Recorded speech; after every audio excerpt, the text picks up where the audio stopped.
Ciao ragazzi, benvenuti in questo primo episodio di Buff. Con noi abbiamo Gabriele Raimondi. Buongiorno a Gabriele, tutti, buongiorno, grazie per essere qui. grazie a te per avermi invitato. Io ti conosco bene, Gabriele, però per chi non ti conoscesse e ti ascolta per la prima volta, vorresti raccontarti un po'? Va bene. Allora, io ho 28 anni, ho un trascorso sportivo, possiamo dire, importante. Ho fatto 10 anni di settore giovanile nel Bari, poi ho avuto diverse esperienze con i grandi, eh, esperienze a livello dilettantistico, quindi Serie D, Eccellenza, Altamura, poi ho avuto un'esperienza anche in Basilicata, Lavello, altre poi situazioni che mi hanno portato a un certo punto della mia vita a dire ok, adesso che cosa faccio? Perché a un certo punto ti rendi conto che nel mondo del calcio non è facile vivere di calcio. Quindi la cosa di cui mi sono reso conto è che non sapevo se quella forse sarebbe stata la mia strada. E quindi per quanti sacrifici avevo fatto nell'arco della mia adolescenza, ho pensato che forse potesse essere il caso di accantonarla per potermi, ecco, reinventare o comunque per poter vestire i panni di chi invece prova a formare un portiere. E quindi da lì è nata la mia passione per il preparatore dei portieri, ovvero chi deve allenare quel portiere a provare a mantenere vivo quel sogno. Poi chi lo sa, quando nessuno sa se c'è una possibilità concreta che chi inizia poi diventi chiaramente qualcuno, però sicuramente il provare a far sì che questo possa esserci, per me è stato motivo, ecco, di uscita positiva di questo ruolo. Interessante. E come, che approccio hai di allenamento con i ragazzi, sia personale che a livello tecnico? Allora, a livello personale, perché è la componente che secondo me ha più importanza, cerco prima di tutto di capire chi ho di fronte. Quindi se è un ragazzo sensibile, un po' più introverso, se è un ragazzo un po' più estroverso, se ci sono delle influenze da parte dei genitori, se questo ragazzo è lui e se stesso quando si allena oppure cerca di fare un favore a qualcun altro, quindi che non è lì perché ci vuole essere, ma perché qualcun altro magari glielo sta imponendo, lui vorrebbe fare altro. Quindi il mio primo obiettivo è quello di capire che ho di fronte. Poi da un punto di vista tecnico, chiaramente si fanno degli esercizi, si fanno delle analisi, si capisce un po' il ragazzo come sta messo, qual è il suo background, e poi da lì si cerca di tracciare una strada e capire a livello sia personale sia tecnico quale possa essere il metodo migliore per influire su di lui nella maniera più efficace possibile. Quindi credi che l'approccio empatico sia importante nell'allenare dei ragazzini?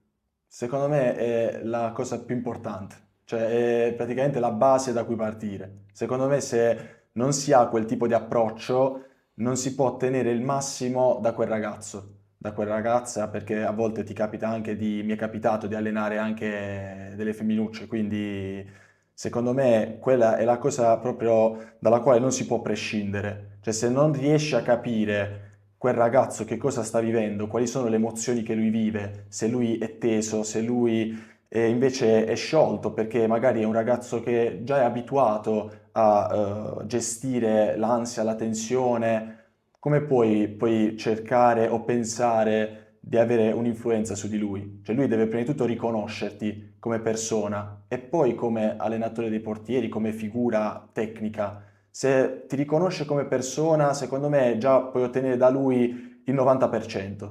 Nel momento in cui lui ti riconosce, poi puoi iniziare a ottenere da lui anche una risposta a livello tecnico. Ti sei mai ritrovato in un ragazzo che allenavi? Bella domanda. Questa è un qualcosa che per il momento forse mi è successa, però che non mi impongo di cercare, nel senso che non voglio trovare il me stesso di quando ero piccolo, voglio cercare di trovare delle persone nuove, dei ragazzi nuovi, che magari, ecco, mi trasmettono qualcosa di diverso.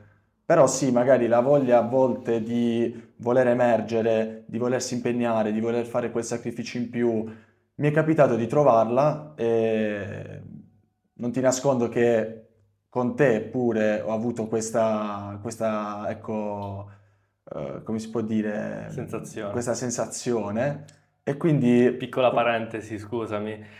Gabriele è stato il mio preparatore dei portieri, quindi ho avuto modo di lavorare con lui. Quindi niente, era giusto per no, no, no, anzi, chiudere parentesi. Chiudo ok. parentesi. Anzi, non sapevo se potevo No, no, no, ma anticiparlo puoi dirlo tranquillamente, oppure grazie. no, però dato che mi hai fatto questa domanda, poi mi è sorta quasi spontanea l'analogia, quindi ti dico che quando trovi dei ragazzi che ti mostrano quell'impegno, quella voglia di volersi migliorare, di volerti ascoltare, perché magari riconoscono che qualcosa non sta andando e che quindi loro possono migliorare se ti ascoltano. Di mettersi in dubbio, di Esatto, capire. sì, di dire, ma io forse questa cosa effettivamente non la sto facendo come dovrei farla. Fammi capire questa persona che cosa mi consiglia, come mi consiglia di farla, e poi io lo provo a mettere in pratica e vedo come va. Grazie per le tue parole, cioè, mi lusinga, veramente. No, no, ma è un qualcosa che, ti ho detto, mi nasce spontaneo di dire perché non è scontato trovare nei ragazzi la voglia di volersi mettere in dubbio, come hai detto tu, perché magari hanno anche inconsciamente quella saccenza di dire no, vabbè, Arroganza. sì, arroganza di dire io lo so fare. Invece non c'è niente di male nel mettersi in dubbio e dire aspetta, forse io questa cosa la so fare, ma potrei farla meglio. Come posso migliorare? E questa è l'umiltà che a volte manca nel mondo del calcio. Ora, a me è capitato una cosa simile quando sono passato da calcio a 11 a calcio a 5. È stato un cambio eh, particolare perché il campo è più stretto, la porta è più piccola e ovviamente cambiano i movimenti. E cercavano di insegnarmi cose che magari io già sapevo, tipo no, la bisettrice, sì, la bisettrice, stavo confondendo con la mediana, Ok, la bisettrice e la porta proiettata. Queste comunque sono cose che facciamo anche su Calcio a 11 certo. e me lo dicevano, io soprattutto all'inizio non capivo, dicevo, "Oh, che comunque vengo da eccellenza, da prima categoria, da promozione, qualcosa la so, però poi man mano ho anche capito che era proprio diverso l'approccio. Infatti molti mi dicono, ma è meglio calcio a 5 o calcio a 11? Secondo me entrambi sono belli, però sono diversi. Sì, sono due sport, non dico diametralmente opposti, perché poi l'obiettivo è sempre quello, ovvero quello di Sì, mettere la palla in rete, però sono due sport dove i ruoli sono diversi, cioè il ruolo del portiere è molto più immersivo nel gioco, perché tu sei sempre coinvolto, hai delle sì, regole ben precise da rispettare. so dure, Esatto, quindi devi essere sempre nel vivo, mentre magari nel campo a 11 a volte quando la tua squadra attacca e tu sei lì che attendi, è vero che dicono sempre che il portiere non deve mai spegnersi, deve rimanere sempre vivo, attivo, sì. attivo, però mentalmente non è facile, perché mentalmente la mente magari ti divaga perché hai commesso un errore prima Sì, e quindi tu non riesci a essere focalizzato al 100% sulla partita, ma stai pensando all'errore e questo non è giusto, però non è neanche facile avere quella mente allenata a far sì che la l'errore, freddezza. la freddezza, sì, di dire vabbè l'errore è passato, ora guardo avanti. Quello lo accumuli con l'esperienza, con il tuo bagaglio chiaramente personale che però devi costruire nel tempo. Sì, è assolutamente vero. Poi cioè, il portiere è molto importante nel calcio perché tu devi essere sempre pronto, anche se la tua squadra sta giù di morale, tu devi essere l'ultimo a non mollare, cioè là c'è molta mentalità. Cioè, se non ci sta il portiere con la mente, non ci sta la squadra, secondo me. Beh, la regola vuole che se non c'è il portiere la partita non può prendere, non può iniziare, quindi già questo secondo me fa capire l'importanza del ruolo, senza voler sminuire tutti gli altri, però è un ruolo che, come si suol dire, è a parte, cioè ha una sua, e anche per questo ha un suo allenatore, ha proprio una gestione separata, che non deve essere sempre separata, però ha una C'è una gestione, sinergia poi. sì, deve esserci per forza, però ci sono quei momenti in cui il portiere si stacca perché deve andare a fare un allenamento più specifico, proprio perché anche i suoi gesti, i suoi appunto gesti tecnici, i Movimenti, sì. movimenti sono totalmente diversi. Poi sono innaturali, cioè non è che l'uomo si prende, si butta a terra, cioè è un qualcosa che devi per forza allenare, perché Sì, non è una cosa che naturalmente fai come magari correre. esatto, infatti ti avrei fatto questo esempio proprio. Cioè, è innaturale. Infatti il portiere sta fermo 2 settimane, a meno che comunque non c'è un'esperienza pregressa, che giochi da 10 anni, da 20 anni, come magari vedi Julio Cesar quando fanno queste partite, comunque qualche movimento rimane. Certo, Però è un qualcosa che va sempre allenato, perché io lo noto la differenza quando sto fermo un mese a quando comunque sto allenato. Cioè noto che magari alcuni movimenti non li faccio come dovrei fare. sì, sì, viene meno un po' di fluidità, un po' meno rapido, ecco, nel muovere le gambe, ti senti un po' più imballato perché giustamente il corpo non è abituato a registrare quei movimenti tutti così conseguenziali, mentre quando sei allenato tutto questo viene molto più Sciolto. spontaneo, sì, più sciolto. Ti volevo fare una domanda a proposito di questo. Qual è la cosa più sottovalutata nel ruolo del portiere, secondo te? Secondo me è proprio la personalità del portiere, perché c'è questo luogo comune che il portiere debba essere un pazzo, che il portiere debba essere quella persona che non ha nulla in testa. Ma io, forse perché io ho interpretato in maniera un po' diversa il ruolo e quindi non mi trovo d'accordo con questo detto, con questo luogo Sì, comune. Perché per me invece il portiere non deve essere per forza un pazzo, perché deve dimostrare di essere un pazzo facendo, non so, gridando oppure con questo modo così abbastanza arrogante, arrogante, estroverso. Cioè uno può dimostrare di essere un grande alla portiere Gigio, alla, Donnarumma, mi riferisco.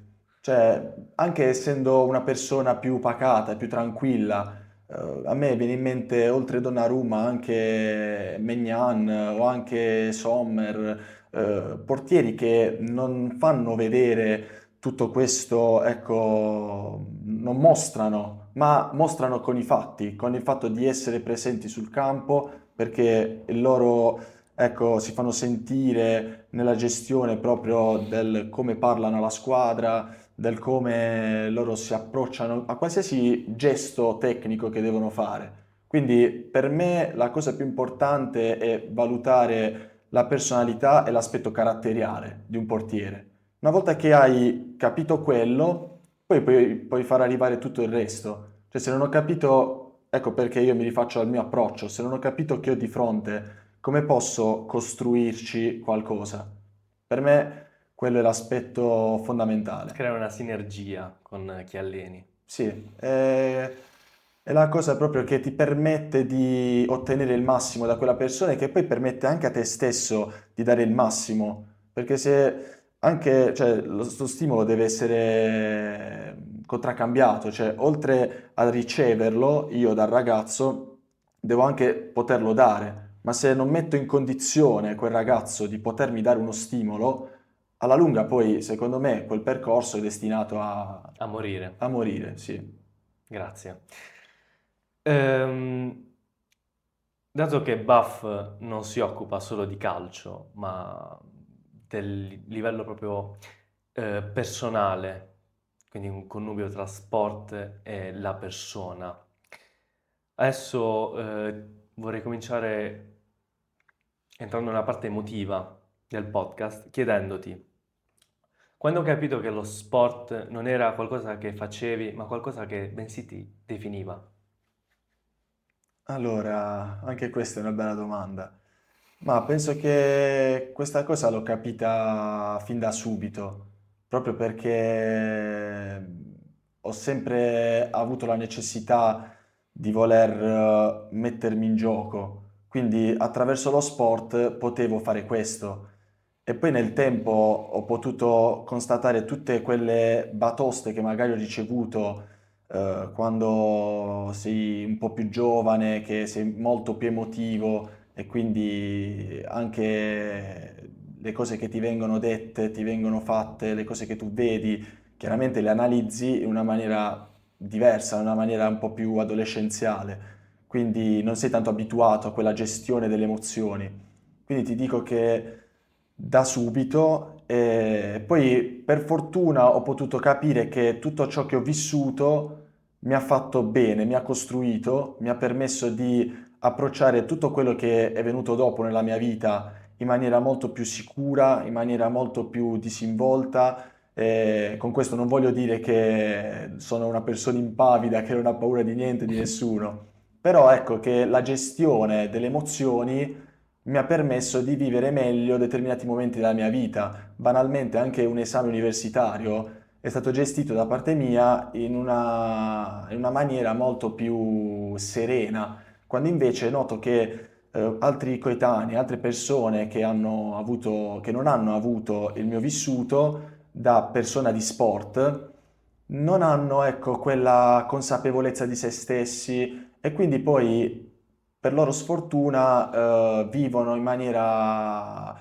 più Più chiusa. forte, sì, ti parlo in maniera più forte le emozioni che Ah, derivano da un evento ansiogeno, come può essere un esame, come può essere banalmente il vedersi con un partner le prime volte, cioè sono tutte cose che io ci ho sempre ragionato e ho detto, ma per a me questa cosa, per quanto sì, un pochino ti faccia, ecco, le farfalle nello bruciare, stomaco. esatto, però poi durante o anche prima la vivo meglio, cioè una cosa... L'affronti. Sì, ci vado. Ecco, a volte magari qualcuno dice no, vabbè, non vado perché non sono pronto. Ma vai, buttati. È quello proprio la mentalità del portiere, cioè quando vedi una palla incerta tu dici devi saperla calcolare ovviamente, Certo, come mi hanno però insegnato, però ti devi buttare, sì, se no non puoi stare a tentennare. se rimani nella terra di nessuno, rimarrai poi inerme rispetto a quello che succede. E purtroppo quando c'è questa situazione, il più delle volte il portiere prende gol, non c'è niente da fare. Prima hai toccato una cosa molto importante secondo me, l'adolescenza e magari anche la pressione di giocare in una squadra. Tu hai giocato nel Bari quando, cioè nella giovanile del Bari quando era in Serie A, Sì. quindi comunque parliamo di una squadra di Serie A di un certo calibro, una piazza anche molto importante, aggiungerei. Come l'hai vissuta questa pressione? All'inizio bene, perché all'inizio ero veramente, mi divertivo. Avevo le persone a fianco a me, la mia famiglia innanzitutto, e anche il mio mister, che lo ricordo con affetto, purtroppo non è più qui con noi, il mister Giovanni Caffaro. E lui ha portato il calcio a Bari, ha inaugurato una struttura grandissima, enorme, e io con lui, per quanto lui fosse duro nei nostri confronti, però io mi divertivo, giocavo, ero una persona veramente serena nel campo. Poi, ecco, le persone che circondano chi è il protagonista della storia, quindi in questo caso il portiere o chi che sia lo sportivo in questo caso, secondo me poi a un certo punto sono nate, ecco, delle situazioni intorno a me che non mi hanno permesso di essere più così sereno e questo chiaramente influiva poi su quello che ero io in campo, perché se tu non sei rilassato, non sei tranquillo, chiaramente in campo tutto ciò si vede. Già il nostro corpo parla da solo, quindi il linguaggio non verbale. Sì. E poi tutto quello poi si riversa anche nelle tue scelte, in quello che tu fai, e chiaramente non diventano poi le cose giuste da fare in base alle situazioni che si presentano. E quindi inizi a non performare come vorresti. È stato un percorso un po' travagliato il mio, però devo dire che poi ho avuto delle persone che quando hanno creduto in me, nel lavoro, nell'etica, hanno riconosciuto il fatto che io mi impegnassi. Ecco, questo mi ha poi veramente riconosciuto come persona e mi ha permesso di essere, cioè di migliorare e di poter esprimermi molto meglio. Grazie per avercelo condiviso. Ti volevo chiedere, che rapporto hai con l'errore? Che rapporto?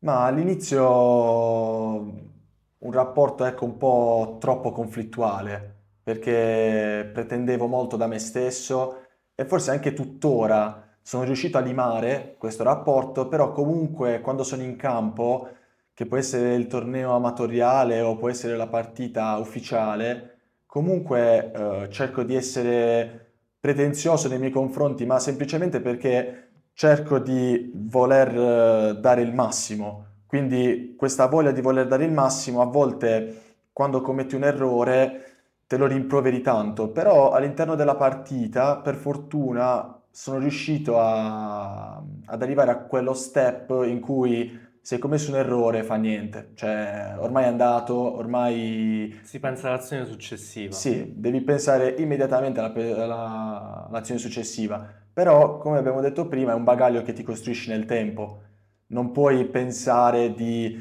ottenerlo fin da subito. E forse la differenza magari tra chi riesce a diventare qualcuno e chi no è proprio chi riesce a ottenere prima questo status. Quindi questa consapevolezza che l'errore non è importante, è andato, ormai ci sono altri 90 minuti di partita, quindi non mi posso compromettere 90 minuti di partita per un secondo. Perché farmi questo? Cioè sarei autolesivo.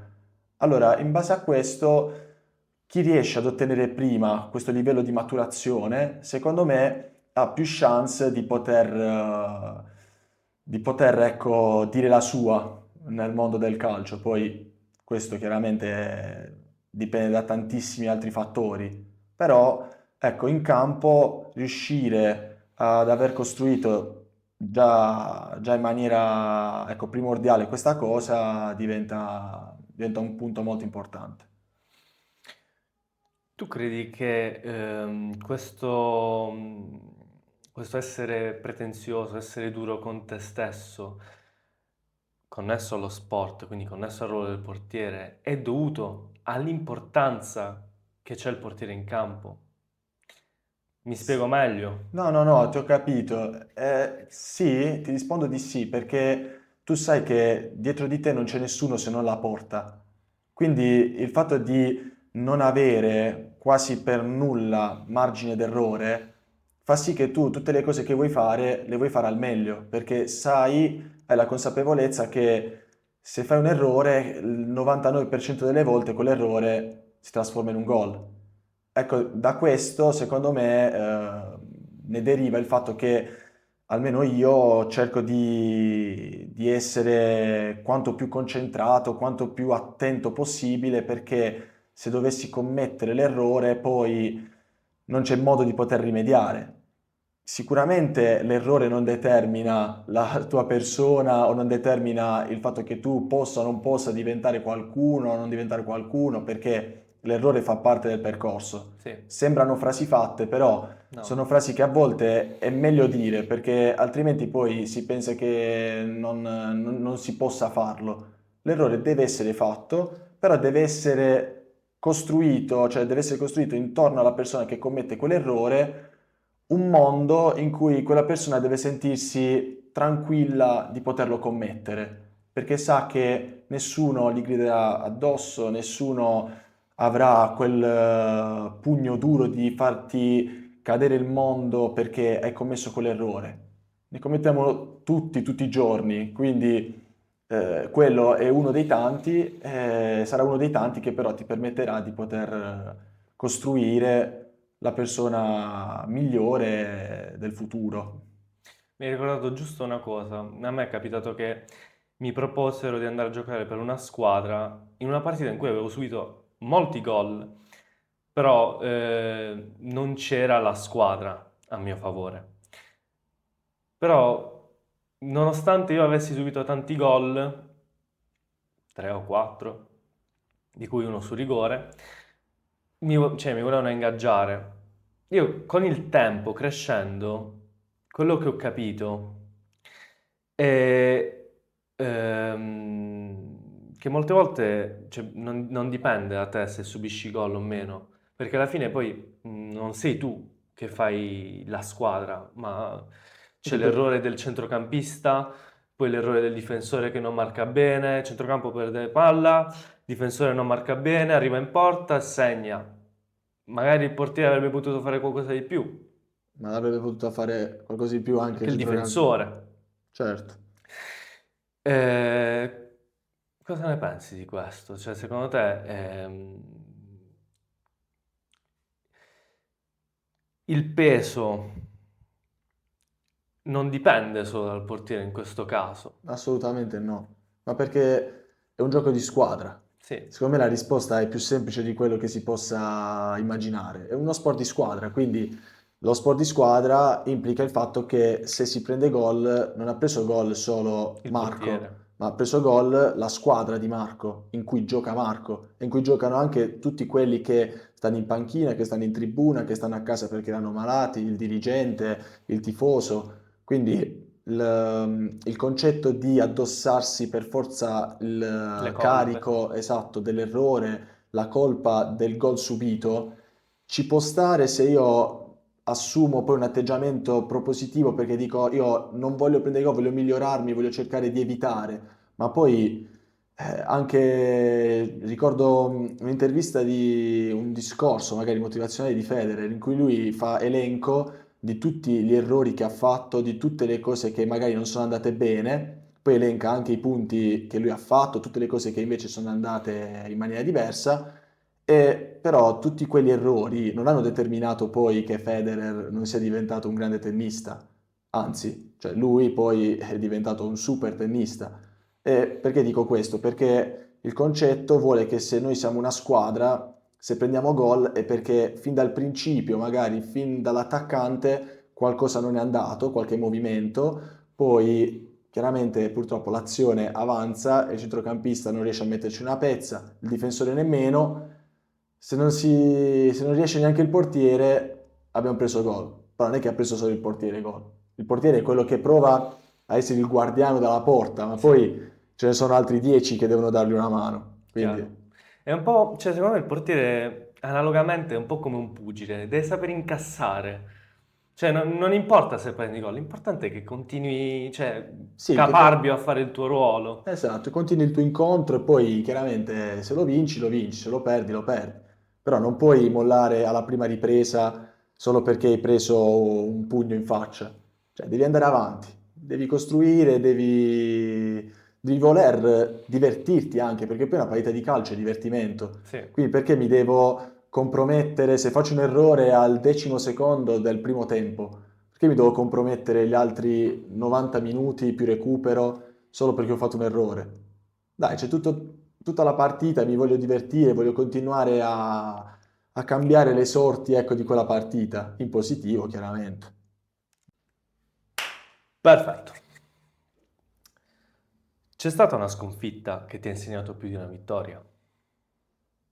Allora, sì, in realtà potrei dire più di una, però purtroppo ce ne sono state tante nel mio vissuto sportivo. A volte mi chiedevo, ma perché succedono tutte a me? Ora, senza voler fare troppo vittimismo, però il mio percorso sportivo, soprattutto quando ero adolescente, quindi ero abbastanza piccolo, è stato sempre costernato da cose che magari erano un po' storte, da situazioni che poi compromettevano sempre me.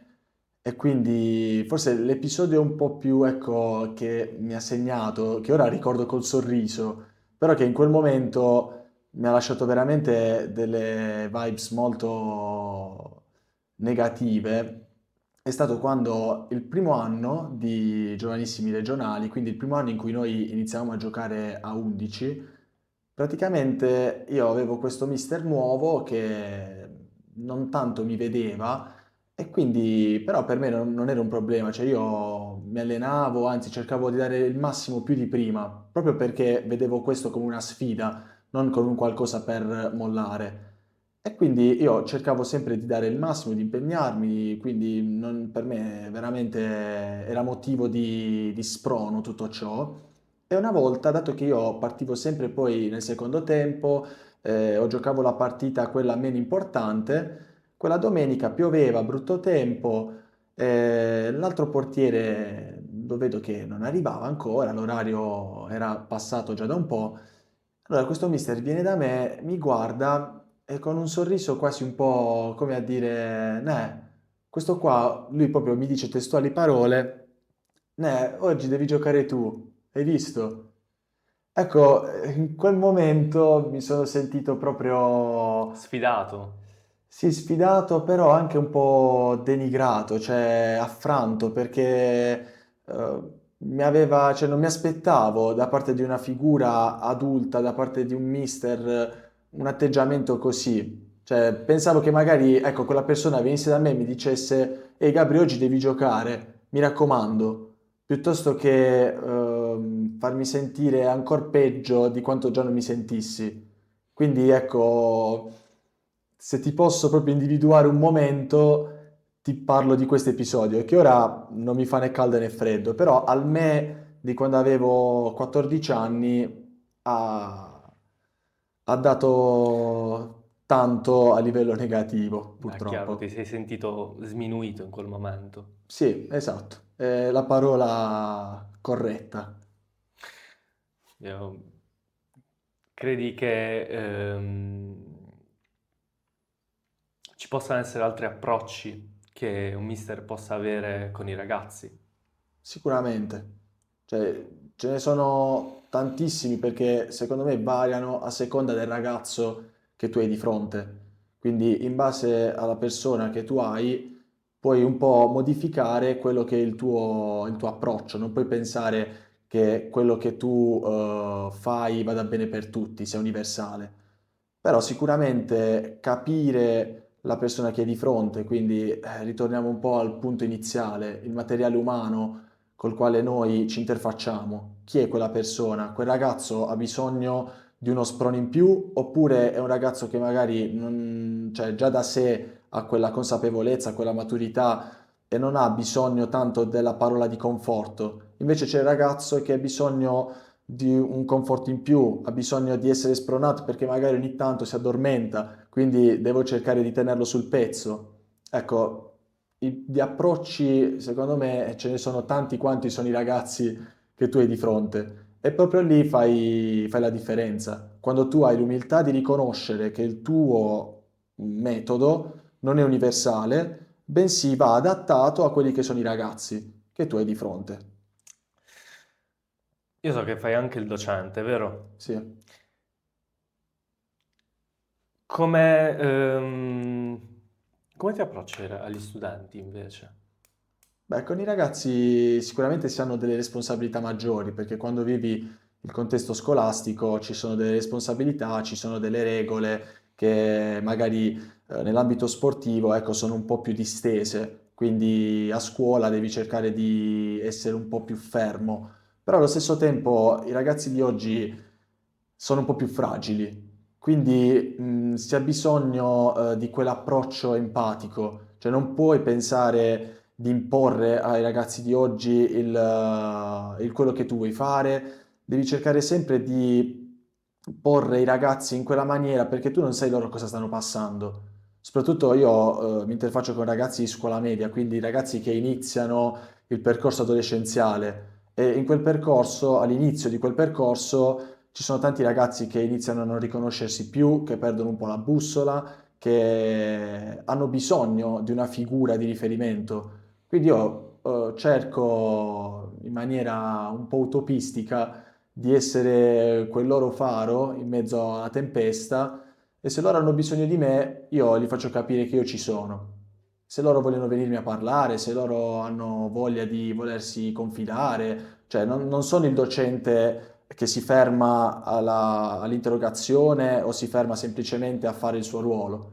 cerco di interpretarlo in una maniera un po' più universale. Poi chiaramente, non lo so, dovremmo chiedere a loro se il riscontro è positivo oppure no.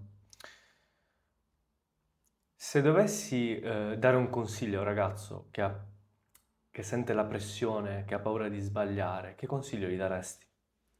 Gli consiglierei di non sentirsi quella pressione. Può sembrare una risposta abbastanza scontata o banale, però come fare? Secondo me non deve sentirsi obbligato a dover dimostrare qualcosa agli altri. Lui deve semplicemente entrare nel contesto in cui è messo in gioco, che può essere un esame, può essere una partita di calcio, può essere una qualsiasi situazione nella quale lui deve dimostrare qualcosa e deve sentirsi libero di poter esprimere quello che lui sente in quel momento.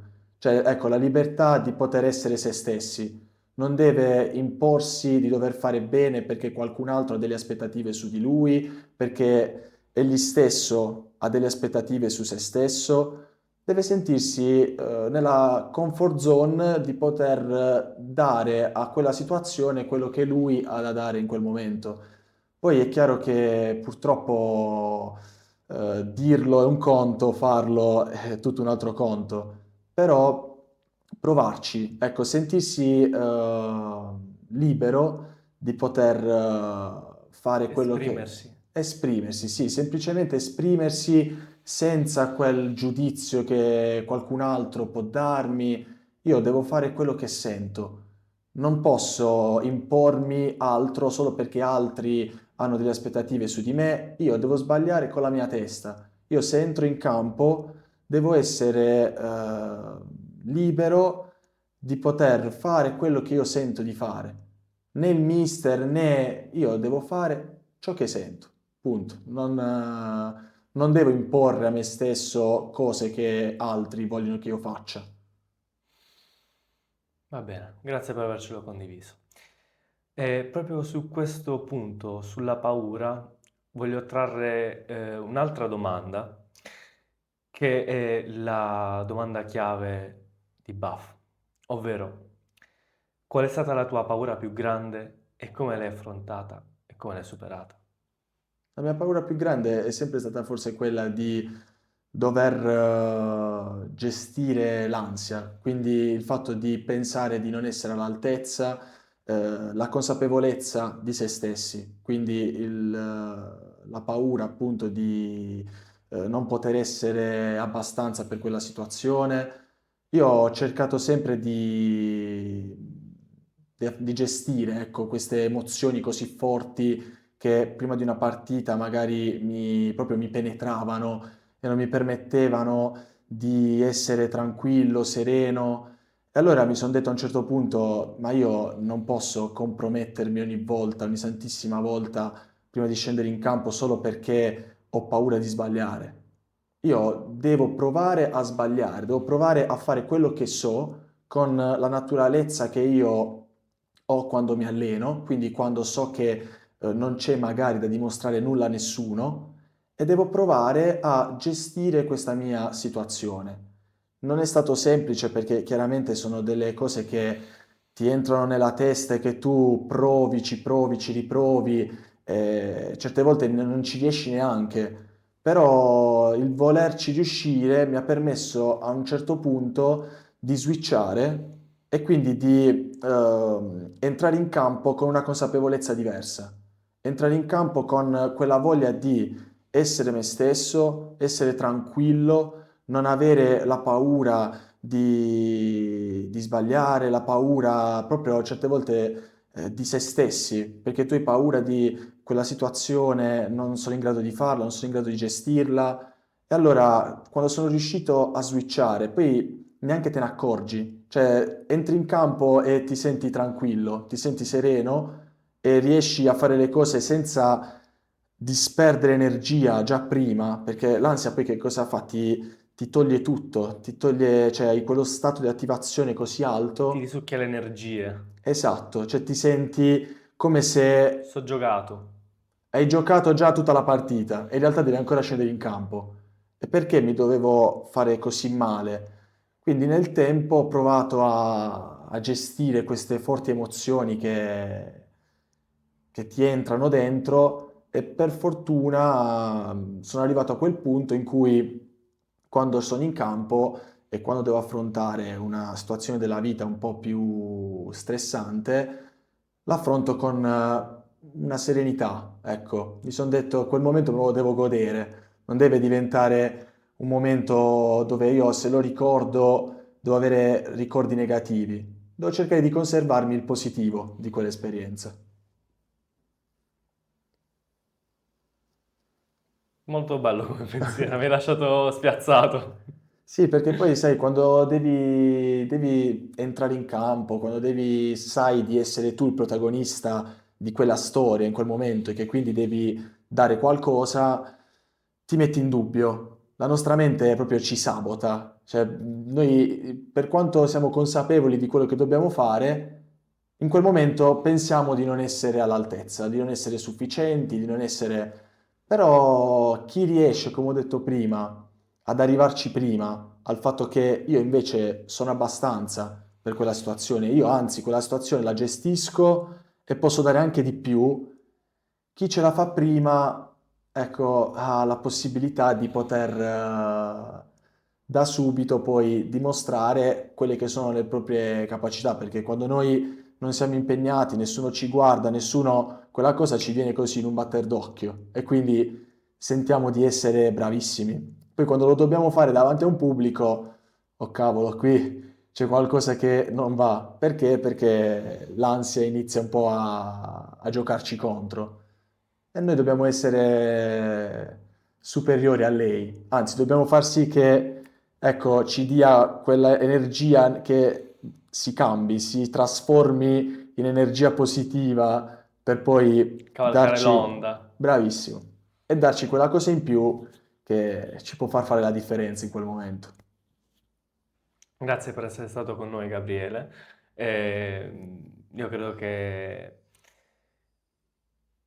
è stato un bel episodio e sono felice di averti avuto come primo ospite. Grazie a te E- per avermi invitato, per avermi reso partecipe del tuo progetto. Ne parli con tanto entusiasmo, quindi io sono sicuro che ne trarrai cose molto positive. Grazie, Gabri. Ci vediamo alla prossima. Grazie a te. Come Rocky Balboa sul ring, anche il portiere sa cosa significa cadere. Un gol subito pesa, brucia, ti fa sentire il mondo addosso. Ma il vero portiere non resta giù, respira, si alza, sistema i guanti e torna a guardare la sfida negli occhi. Perché tra quei pali non difende solo una porta, difende il coraggio, la dignità e la voglia di provarci ancora, sempre a testa alta.